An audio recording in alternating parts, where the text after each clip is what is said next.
My mother died from a brain tumour. It really blew me away. So I reassessed my life and thought to myself, okay, I'm going to research cancer. And I think the folded advertisement was, you can win a Nobel Prize. And I thought, oh, what's this about? Foldit is a computer program that allows people with no scientific knowledge to contribute to a scientific experiment by discovering the shape of proteins. Quick example, you take like the flute, right? You can think of that protein has a sort of shape. What we're trying to design is another protein that would be, let's say, a key that would fit right in the lock, and then it would basically inhibit that protein from working. The idea was then to basically make a game about protein folding, because it's the same reason that, do you know, like CAPTCHAs? When you want to sign up for like an email account, they show you some text and you have to type it in. The reason that you do that is to prove that you're a person, because people are so much better than computers at processing and recognizing visual information and patterns.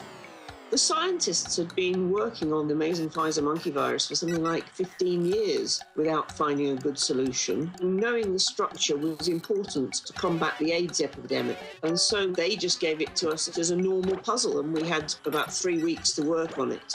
I looked at the shape and I wanted to get one loop to tuck in, but I couldn't get it to fit. Then I had to go with a solution that a couple of members of my team, the Contenders, had worked on. And this time it worked. So it was really a team effort. I didn't think much about it until a few months later when they called us up and told us the solution we had submitted had enabled them to solve the structure. They were very happy about the breakthrough, both because of finding the answer and because of proving that an application like Foldit can produce results. Then the paper was released, and suddenly we were all over the international news. When we were writing the paper about that, we actually contacted the players and we asked them if they wanted to be authors, like individually. Like we contacted Mimi and we contacted the other do you want to be authored? And they said no. They would rather have their group be the author, the Contenders group, which they're all members of. It's a step along the way to solving AIDS, and that's probably the thing I'm most proud of. Humans will always see faces in clouds. I don't think you could teach a computer to do that. And that's maybe why the scientists haven't achieved finding what the shape was in all these years that they've been looking at it. We've given our little input so that people can use it for AIDS-related disease. So Foldit is a game of life. Just have a look at yourself.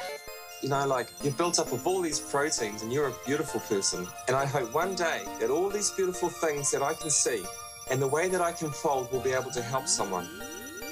It's better than any other game because I can change the world.